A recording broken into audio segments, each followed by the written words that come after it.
E aí, rapaziada, bem-vindo aí a mais um vídeo, canal Vascaínos por Amor. Meu nome é Rodrigo, quem puder compartilhar, deixar o like, se inscrever no canal, para ajudar aí a chegar mais amigos vascaínos, vascaínas. Aqui vocês sabem que o papo é resenha, eu não gosto de falar muito de política, quase não falo. E meu negócio é mais bater papo mesmo e desabafar no momento chato aí que o Vasco tem passado dentro de campo. Galera, eu estava fazendo um levantamento, dando uma olhada nos últimos jogos do Vasco, né? E aí tentando lembrar qual foram as últimas vitórias do Vasco, né? Juntando Campeonato Brasileiro e Copa do Brasil. E jogos que a gente fale assim, pô, caramba, esse jogo aí, o Vasco jogou bem, o Vasco venceu por merecimento. Aí é assustador, galera, porque assim, eu lembrei de vitórias, né? O Vasco ganhou do Fortaleza, o Vasco ganhou do São Paulo. Olha a dificuldade para lembrar. Aí o Vasco ganhou do Santos. O Vasco ganhou mais de quem? Ganhou do... Olha só o nível de dificuldade. Foi São Paulo, Fortaleza, Santos, Sport. Se você pegar... E olha quantos jogos o Vasco tem. E a gente conta no dedo as vitórias. Aí Sul-Americana, você bota aquela vitória maga contra o Porto Cabedelo. Você bota a vitória contra o Melgar. Assim, é muito pouco, gente. Eu tava vendo aí o aproveitamento do Fernando Diniz está beirando 30 e poucos por cento, 35%. Então, assim, qual é a expectativa? É muito ruim. Agora o time vem jogando um pouco melhor, mas a bola não entra. 15 pontos em 15 jogos. O Vasco disputou 45 pontos e venceu 3. Se a minha conta não estiver ruim. Né? 15 vezes 3, isso aí. 45 pontos, gol 15. É muito... Qual é a expectativa para sábado? Né? O Vasco não tem o... Isso não é um vídeo de pós-jogo, de pré-jogo, não. Assim, qual a expectativa para sábado? Aí você não tem o Léo Jardim, você não tem o Paulo Henrique, que para mim é um dos melhores jogadores do Vasco hoje, em termos físicos, em termos de conjunto, de grupo.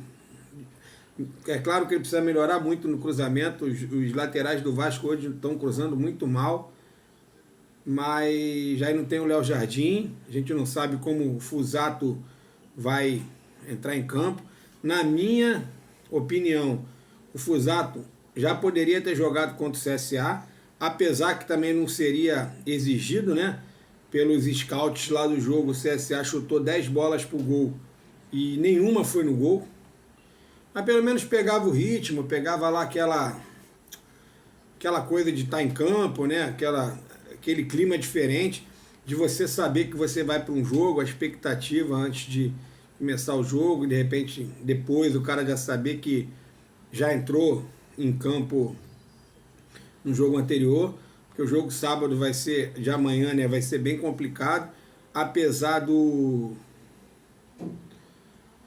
Mirassol ter um desfalque grande, né, que é o Reinaldo, ex-jogador do Grêmio, um grande desfalque para o time do Mirassol.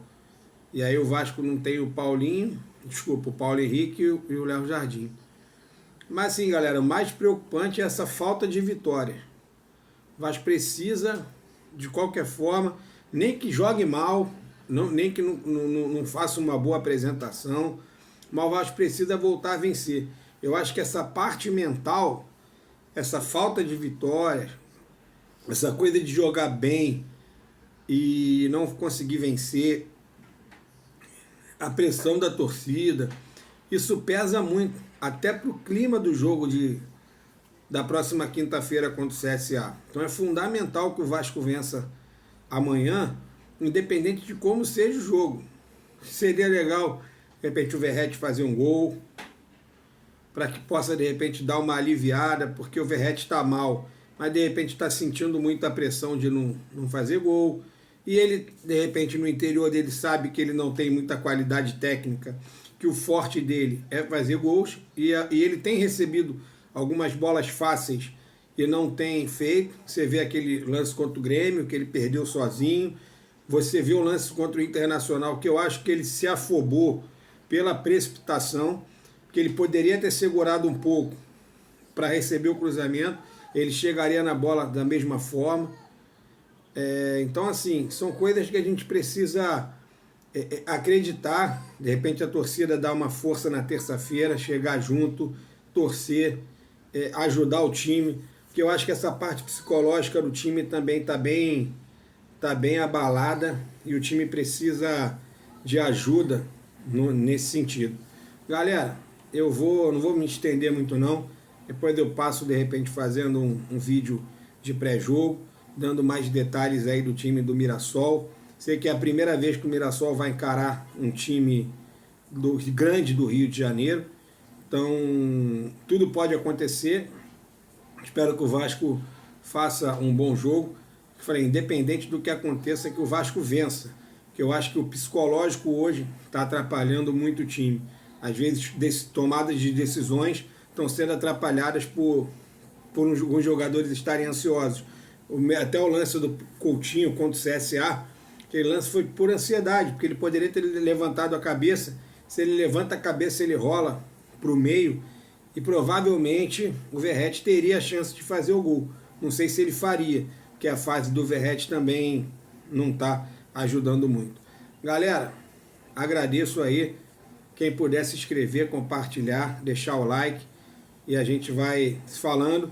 E espero que o Vasco reforce o time. Não adianta trazer contratações, precisa trazer reforços. Mesmo que seja um ou dois, a gente entende a dificuldade da diretoria, que a diretoria está procurando sanear as dívidas do clube, mas uma empresa só roda se tiver ferramentas para ela rodar. Não adianta só pagar a conta, não inovar, porque não vai sair do mesmo lugar. Um abraço, galera. Bom dia. Um abração.